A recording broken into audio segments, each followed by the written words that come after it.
Vicky Vox.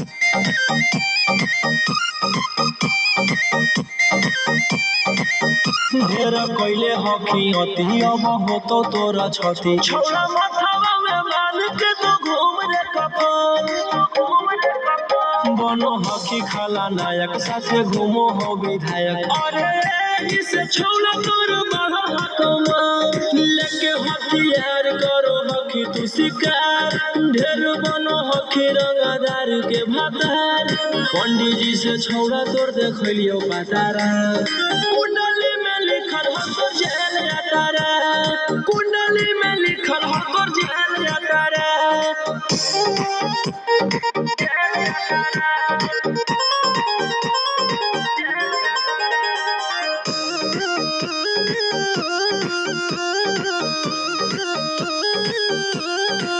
काफिला में घूमो हो तोर बीस बीस गाड़ी बजाई के सभे होटर रे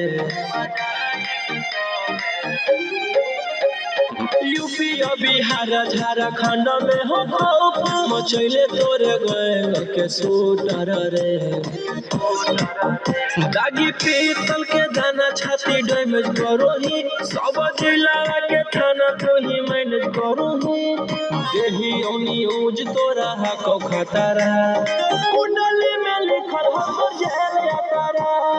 कुंडली में लिखल हो तोर जेल यातारा जेल यातारा जेल यातारा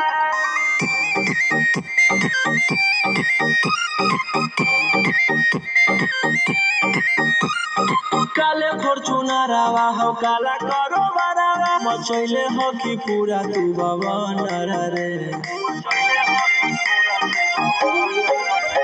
बिहार सरकार गड़ैले हटो नजर खेल दे तो जल भी अंदर रे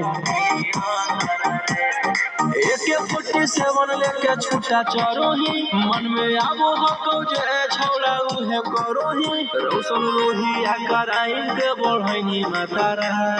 कुंडली में लिखल हो तोर जेल यातारा कुंडली में लिखल हो तोर जेल यातारा